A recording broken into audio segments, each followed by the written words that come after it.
Good afternoon and welcome to CGTN. We are here today in Mexico City where we're talking about free trade. Mexico is the southernmost of the three countries in North America, and this year, as of this month, the USMCA, the United States-Mexico-Canada Agreement, the new free trade agreement here in the region, which replaced NAFTA after President Donald Trump forced renegotiations between the three countries, is now more than 1 year old. And as we're celebrating that anniversary, we're looking back over the past year, what has gone well, what has gone badly, in the context of the pandemic, and what the future holds. And as a result of that, we're here with one of Mexico's absolutely top experts on the subject. This here is Luis Rosano. He is not only a CEO of multiple companies here in Mexico, but he was also a key advisor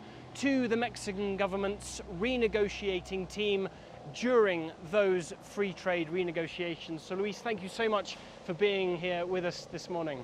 Thank you for the introduction. Well, it's fantastic to be able to talk to you here. So, as I mentioned, we're talking about 1 year now of the USMCA. How do you think the past 12 months have gone in terms of free trade? There is no question about it. When you picturize how it would be the pandemic season without the agreement. So there is no question about for me that it was the proper thing to do. It is very important to understand that we need to keep working. Anyway, our partners have some different ideas in certain issues, but still, I think that we need, of course, to celebrate that. There is no other thing that the Trump administration have signed, that it's everything else was blown up, either nuclear agreements, whatever. So it is very important to acknowledge that, but also to acknowledge there's many things that we need to keep working with, both our partners, but ourselves in our country.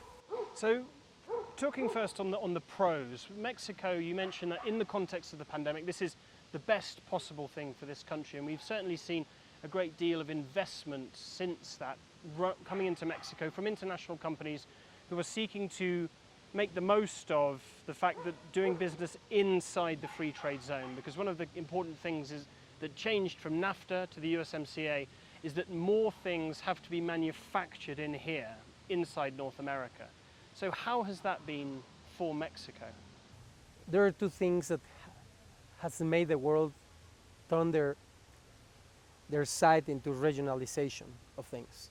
The commercial war in between the US and China, but the pandemic itself, while everything and the value chains were blocked by the pandemic, everybody start thinking, well, we should have more flexibility and ability in order to be able to respond for emergencies, because this is not the last one, certainly.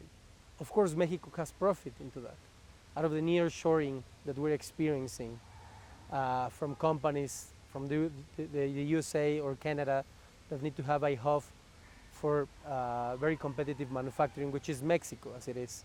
So in terms of what's not going particularly well, one huge complaint from US industrial unions has been that Mexico made agreements when it comes to minimum wage, when it comes to being allowed to unionize, which they claim are not being respected. What's your perspective on that? We have agreed into something. Of course, we need to keep our word, our signature, and even improve that. The child labor in the US, in the fields of this, it's widespread. And they have not been the most important laws by the International Work Organization hasn't been signed or ratified by the US. There is a lot of work to do in any country, but especially if we're talking about that issue, both in the US and also in Mexico, of course. The Biden administration is trying to recover the trust of the blue-collar workers. It's using it in order to prove something that will damage the interaction of the companies and the economical output of it. So maybe it's only a dream, but I know that we can work together to both improve the things, but be very wise in how we use those tools, because by now it only seems that it has been using as a political tool, and that we need to be very careful into that, because if we start into that thing, we'll never end. You mentioned that regionalization of the three countries becoming closer and operating in terms of industry and trade as one region. What does that, in this new era, mean for international opportunities into North America under this free trade agreement? There are fantastic opportunities, not only by the rules themselves that we need to create more original regional content. We also have the opportunity of nearshoring. We were talking about that. But there is also the opportunity of companies, really top companies that has been working with these value chains throughout many years, that have liquidity troubles. So there is also a very important moment to try to come here and see what's going on.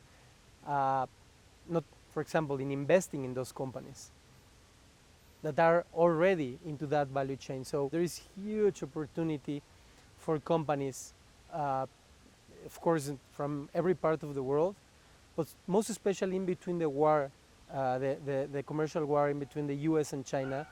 Our Chinese partners can profit perfectly from both the nearshoring, but also to try to check the satellite companies that work for those big and large companies that are just in their top level, but that have some kind of troubles with the pandemic. So I would say that we should try to keep pushing our international partners. So I think that we can achieve that, and if we understand that together with our partners in the US and Canada, we can bring into the three countries, not only in Mexico, money but also knowledge, and I hope that we can help our partners from outside to come here to Mexico.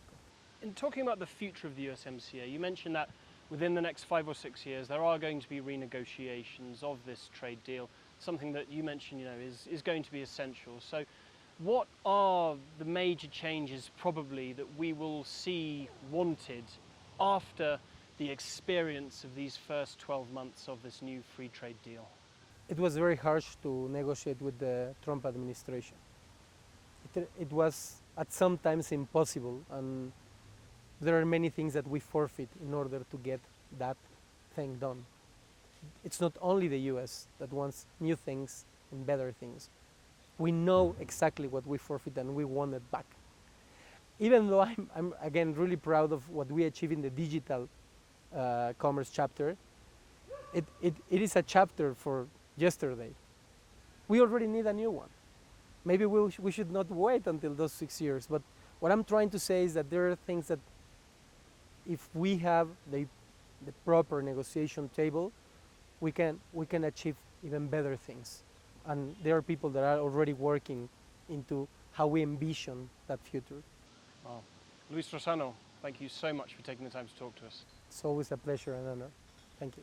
So there you have it, the USMCA, now more than 12 months old and celebrating its first anniversary. It has pros, it has cons, and it has what would appear to be a bright but nevertheless uncertain future. So thank you very much for tuning in. I've been Alasdair Baverstock reporting here from Mexico City for CGTN.